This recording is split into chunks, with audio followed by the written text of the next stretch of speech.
Hey tubers, welcome back for another adventure.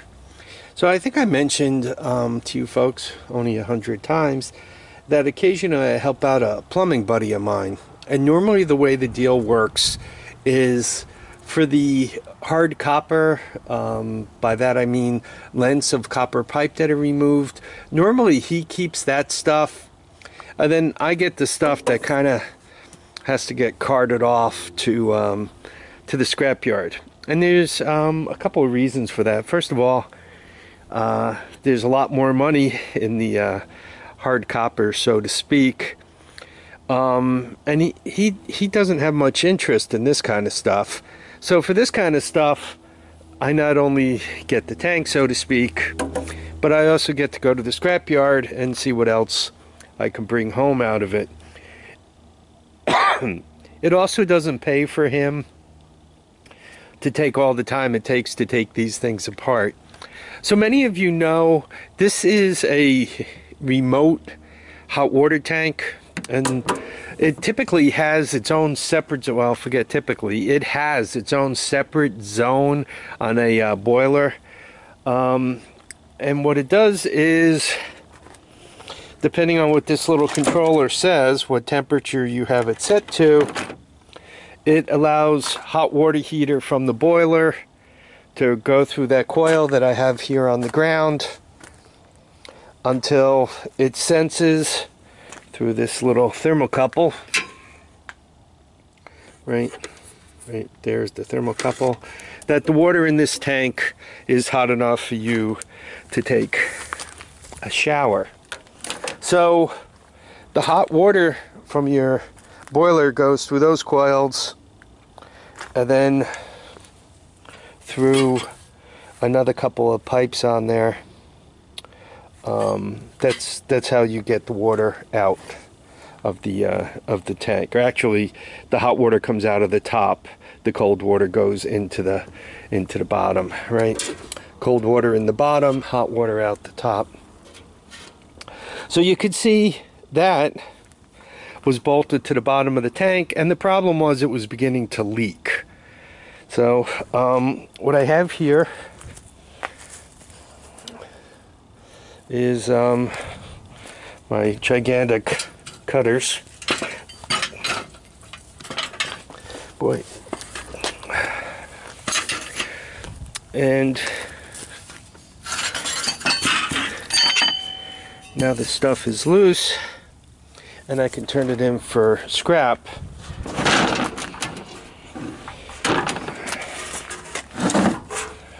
One-handed, right? Everything.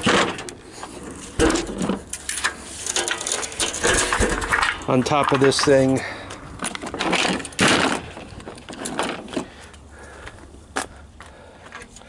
was this valve, right? That's the overpressure, and this is where you get the hot water out. So I'm going to turn this in for scrap. All those little pieces, that and that, yeah, that and this, I'm going to turn it all in for scrap. And am I going to get rich? If I had to guess, I don't know, a couple of pounds plus that. I don't know. I'm not going to turn in the tank quite yet, but if I had to guess, I'm looking at, I don't know, call it 5 pounds, maybe $7, between $5 and $10 worth of scrap. Barely pay for the trip down there. Probably what I'm going to do is I'm going to stow it under the trailer here and hopefully get another couple of jobs and go forward and add up some more scrap. Why am I not turning in the tank yet? Well, a couple of reasons. If you want to make a plow, right, you cut off the top and the bottom, cut that in half, cut the other side, put the two pieces together, and you have probably a 55-inch plow. So that's one thing one could do with the metal. A lot of times the base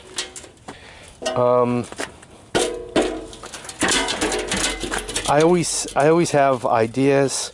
One could also, if one wanted to, you can turn this into a waste oil heater or a bunch of other things. So for right now, for me to turn it in, I'm lucky.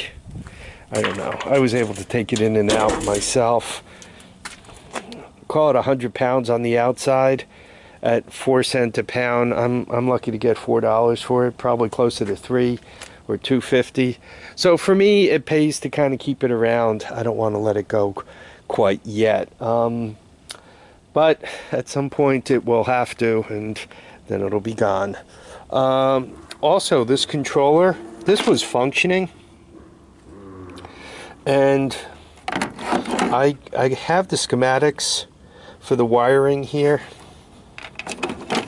So theoretically, I can use it depending on what temperature I set it to. I can have it turn a pump on and off for circulating water through a loop, just like it was doing there, circulating water through that loop. So I deliberately wanted to put this on the side. You know, also picked up some lock washers. And what is that? Probably 5/16. 5/16, 20, give or take a little bit. Nuts right there, so not bad. Anyway, so welcome to a little bit of scrapping.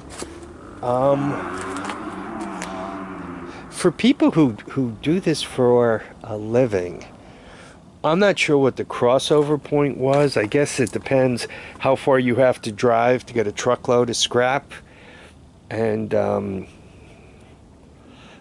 how far you then have to haul it to turn it in. But even if you overload this thing or the Ranger and put close to 1,500 pounds on them, if you're only getting 4 cents a pound, that's 60 bucks. To do some easy math, let's say the trucks get 25 miles to the gallon and you're paying $2.50 a gallon for fuel, right? That means each mile you drive is costing you about 10 cents for just fuel. Forget about the vehicle and the cost of whatever the vehicle costs you. So if you drive 100 miles and you pick up, you know, 1,500 pounds worth of scrap at 4 cents a pound, that gives you 60 bucks, and you got to put 10 cents in the, or you got to put $10 in the gas tank if you're getting 25 miles to the gallon, plus whatever wear and tear on your truck. And I have to tell you, it's quite a bit of work to put 1,500 pounds on a truck and arrange it and all. If you're loading up stuff like this, right? Oh, that's a base for a lamp. Anyway, if you're loading up stuff like that, you could get quite a bit of weight in here quick. But if you're loading up stuff like this, right, that takes up a lot of space for only 100 pounds. So I guess my comment is, if you see somebody running the curbs for scrap, show them a little bit of respect, because they're working pretty hard to make a living. It's not trivial. And you got to hope that they also find some decent stuff, you know, the occasional, I don't know, medicine cabinet that the mirror's worth something on, or the occasional broken bicycle that they can sell for a couple of bucks on the side or something. Because once again, it's a lot of work. If you have an F-150, your gas mileage goes down, but you could get closer to a ton on it. Not that you want somebody to put you on the scale, you'll get a ticket for that, but you can put closer to a ton on it. But once again, that's a lot of work. All right, enough of my musings. I want to thank everyone for taking the time to watch and comment and subscribe. If you liked this video, please give me a thumbs up. If you didn't, please tell me why. And remember, let's all subscribe to each other. Okay, take care, everyone. Bye.